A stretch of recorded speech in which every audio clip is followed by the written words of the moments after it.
Chapter 12. Story of Water.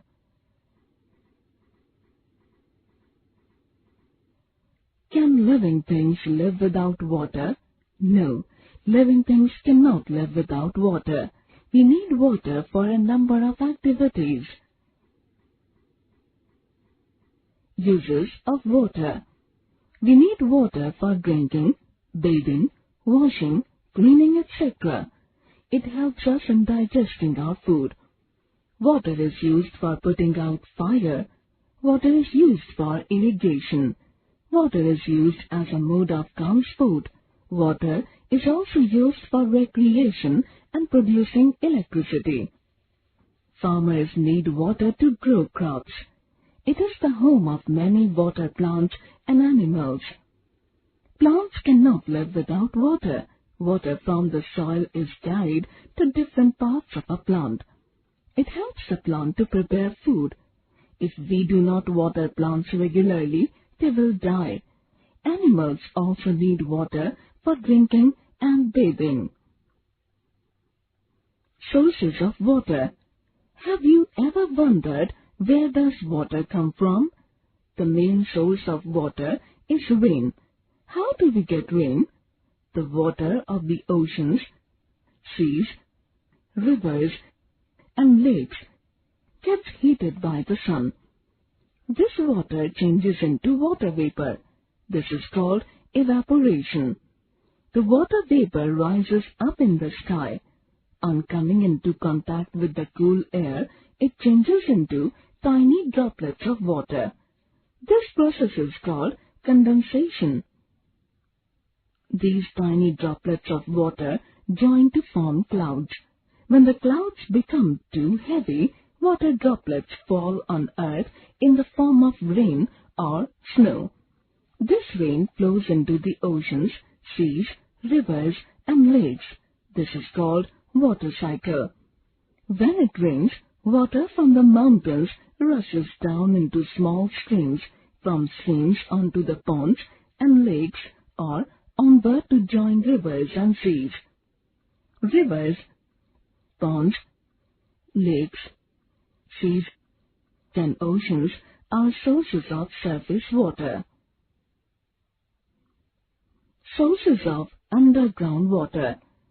Some of the rainwater goes deep inside the earth. It is called underground water.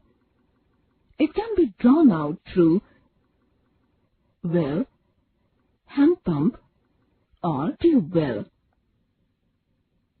Water supply and purification. Water is not entirely safe for drinking.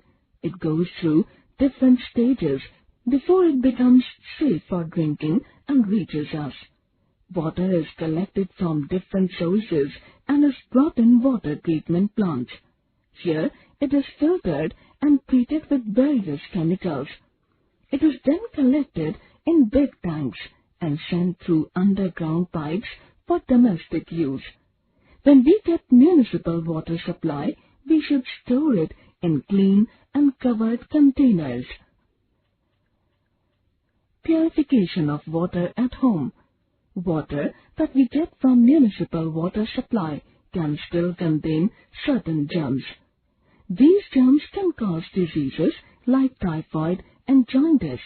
Therefore, it is very important to purify it before drinking. At home, we can purify water using a water filter or by boiling it. Boiling kills the germs in the water. We should drink water from a clean glass. We should store drinking water in clean bottles or covered drums. We should not put our hands in drinking water. Water shortage and conservation. Many houses in villages do not have taps. The local government builds community wells, tube wells, and hand pumps for the use of the villagers. Sometimes people walk long distances to fetch water. In cities also, there are many places where a cluster of houses have only one common tap or a hand pump. People have to stand in long queues to get water. Many others have to depend on water tankers. In some parts, People even have to buy water. This shortage of water has been arrived because of a less rainfall, drying up of rivers, and wastage of water. We can save water by following these steps. While brushing, we should not leave the tap running. We should not take bath under a shower. A lot of water is wasted in a running shower. Instead, we should use a bucket for bathing. If any of the taps in the household is leaking, we should get it repaired immediately. We should not use a hose for watering plants or washing our cars. We should use a bucket instead. We should practice rainwater harvesting. Rainwater harvesting. Rainwater harvesting means collecting rainwater and putting it to use. A pit is dug in the courtyard. It is covered with a lid. The roof of the house is made sloping so that the rainwater collected here flows through a pipe into the pit. A sieve is attached to the mouth of the pipe so that no dirt goes into the pit.